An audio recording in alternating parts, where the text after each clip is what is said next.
Assalamualaikum warahmatullahi wabarakatuh.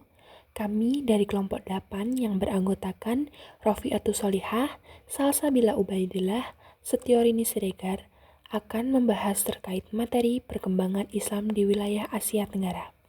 Pertama akan disampaikan oleh Rofi. Perkembangan Islam di wilayah Asia Tenggara. Islam datang ke Asia Tenggara dengan jalan damai, tanpa kekerasan dan peperangan.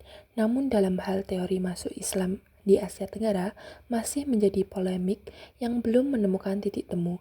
Sebagai mengatakan Islam Asia Tenggara berasal dari Gujarat, sebagian dari Mekah, sebagian lagi dari Persia, dan ada penelitian yang memperkompromikan itu semua. Peradaban Melayu Indonesia atau sekarang disebut Asia Tenggara merupakan bagian integral dari peradaban klaim secara keseluruhan. Integralisme ini terlihat pada kesatuan akidah, ibadah, dan moralisme pokok yang wajib diimani di dalam kaum muslim Great Culture. Pertama, pengertian Islam Asia Tenggara.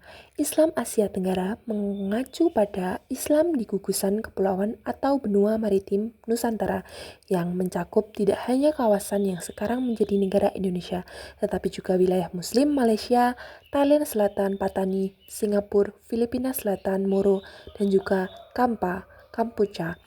Islam Asia Tenggara, Short Asia Islam, sering digunakan secara bergantian dengan Islam Melayu Indonesia, Melayu Indonesia Islam. Heritage benda membagi wilayah Nusantara atau Asia Tenggara ke dalam 3 wilayah kultural, yaitu pertama kawasan yang disebut ILNZ Short Asia, yaitu Asia Tenggara yang telah diindiakan Indonesia. Kedua, kawasan yang disebut Short Asia, yaitu Asia Tenggara yang telah dicinakan Vietnam. Ketiga, kawasan yang disebut Hispanioid South Asia, yaitu Asia Tenggara yang telah dispanyolkan Filipina.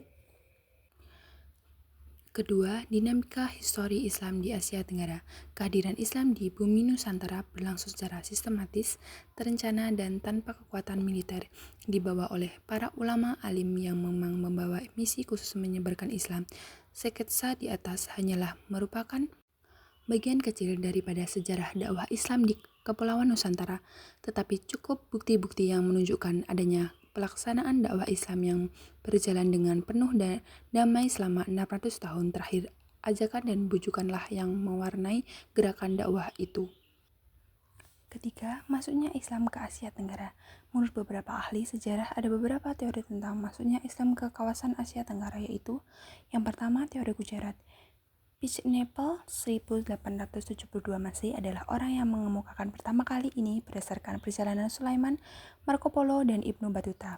Dilanjut dengan dukungan Snowshorgroye dengan alasan pertama, kurangnya fakta yang menjelaskan peranan bangsa Arab dalam menyebarkan agama Islam ke Nusantara. Kedua, hubungan dengan antara Indonesia dan India telah lama terjalin.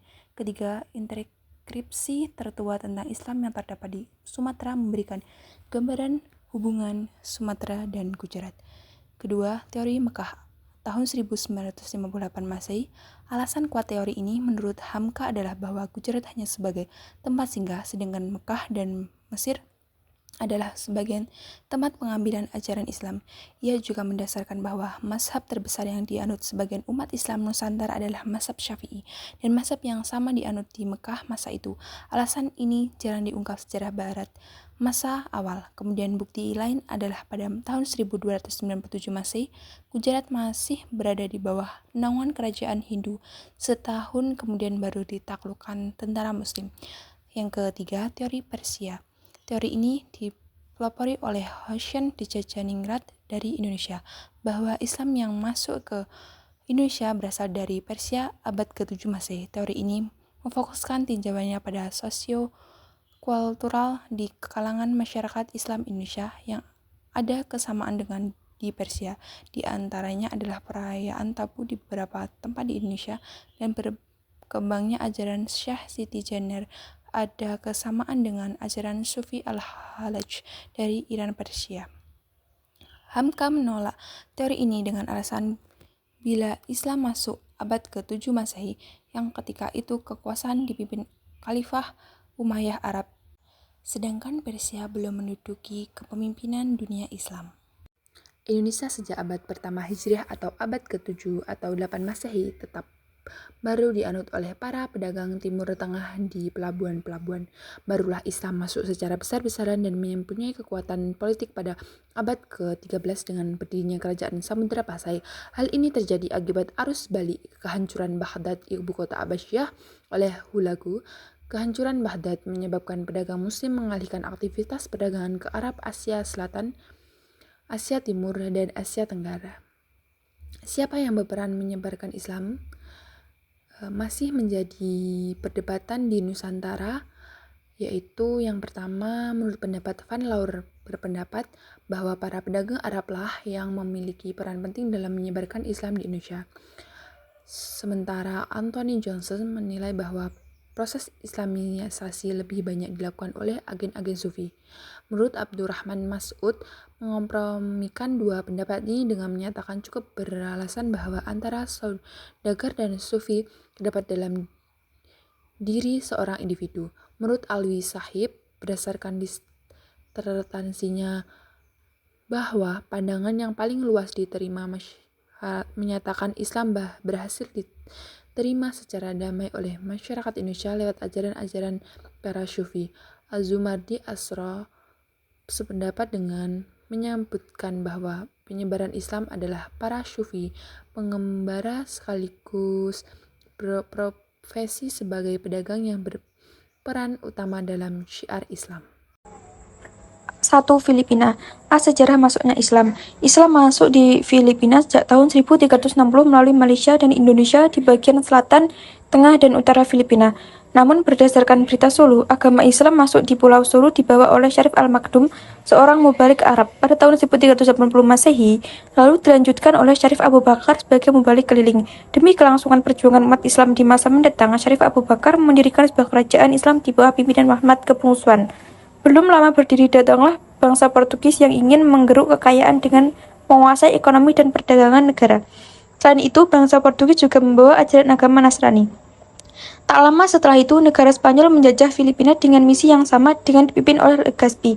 Karena kekuatan Islam yang sangat besar, hal itu menyebabkan adanya perlawanan besar dari Filipina.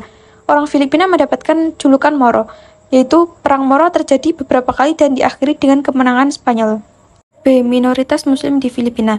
Dalam analisa terakhir, kedudukan kaum minoritas Muslim di Filipina dan Thailand merupakan kedudukan yang tak menyenangkan, karena berada di antara palu gerakan separatis yang penuh semangat yang didukung oleh gerilya, dan landasan persatuan nasional.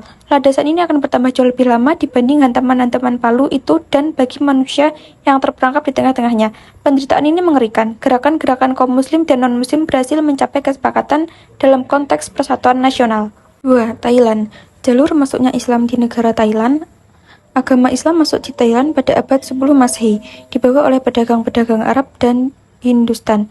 Umat Islam Thailand bertempat tinggal di Bangkok, Noi, Bangkok kecil dengan izin raja, karena mereka tidak suka hidup bersama bangsa asli yang memelihara babi. Pengembangan Islam dilakukan oleh tawarin dari Samudra Pasai ketika Raja Zainal Abidin diboyong oleh kerajaan Siam atau Thailand. Selama tawanan Samudra Pasai di Thailand, mereka menyebarkan agama Islam kepada penduduk Thailand. Tahun 1891, negara Amerika Serikat menjajah di bawah pimpinan Commodore Deddy yang berhasil menghancurkan Angkatan Laut Spanyol di Manila. Di pihak lain, pemerintah dan rakyat non-Muslim di Filipina dan Thailand harus mengakui, memahami, dan memberikan kelonggaran untuk menangani kesulitan-kesulitan khusus yang dialami oleh kaum minoritas Muslim dalam menyesuaikan peranan mereka sebagai warga negara yang penuh dan bertanggung jawab. Setelah merdeka, pemerintah Filipina meneruskan perjuangan Spanyol, yaitu ingin menghapuskan Islam dari bumi Filipina, hingga Filipina menjadi 100% Katolik. Orang Islam dianggap sebagai warga negara kelas 2 dan umat Islam mendapat perlakuan diskriminasi dalam segala bidang. Keadaan Islam di Thailand. Thailand merupakan negara yang berbentuk kenegaraan konstitusional dengan ibu kotanya Bangkok, dan penduduk negeri ini beragama Buddha dan juga Kristen. Penduduk serta agama Islam di Thailand sendiri kurang dari 10% dari 73 provinsi di Thailand. Umat Islam sendiri menempati wilayah selatan, yaitu Patani, Yelah, Marathiwatan 1, Pendidikan agama pada umumnya diselenggarakan di pondok. Orang Muslim Patani yang belajar agama di Timur Tengah setelah kembali ke daerahnya, mereka mendirikan pondok-pondok berupa bangunan dan diisi dengan kitab kuno serta modern. Singapura merupakan kepulauan yang dipisahkan oleh Selat Johor dari Malaysia. Ibu kota Singapura adalah Singapura. Penduduknya terdiri dari 80% Cina dan yang lain Melayu Yahudi, Pakistan Arab, Bengali, dan peranakan Eropa. Agama yang dipeluk penduduknya adalah agama Tao, Islam, Hindu, dan Kristen. Di Singapura terdapat suatu mahkamah Islam yang disebut dengan Mahkamah Syariah.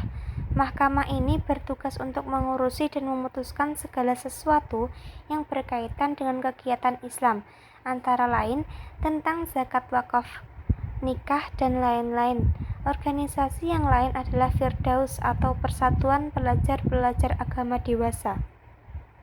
Organisasi ini menyelenggarakan pendidikan luar sekolah seperti kursus keterampilan atau semacam kursus dakwah. Malaysia. Kebangkitan Islam di Malaysia. Manifestasi terpenting dari gerakan kebangkitan Islam di Malaysia adalah munculnya banyak organisasi dakwah dan sejumlah kebijakan pemerintah yang memberikan perhatian lebih besar tentang pentingnya Islam.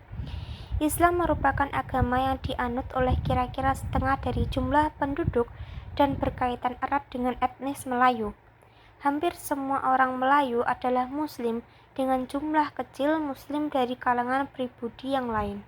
Minoritas Muslim di Filipina dan di Thailand merupakan kedudukan yang tidak menyenangkan karena berada pada palu separatis yang penuh semangat yang didukung oleh gerilya dan landasan-landasan persatuan nasional. Dengan terbentuknya Mahkamah Islam di Singapura turut memberikan sumbangsi terhadap kesejahteraan umat Islam di negara tersebut. Itulah tugas dari kelompok kami. Mohon maaf jika banyak kurang salahnya. Jalan-jalan ke Amerika, pulangnya beli good time. Terima kasih atas perhatian Anda and see you next time. Wassalamualaikum warahmatullahi wabarakatuh.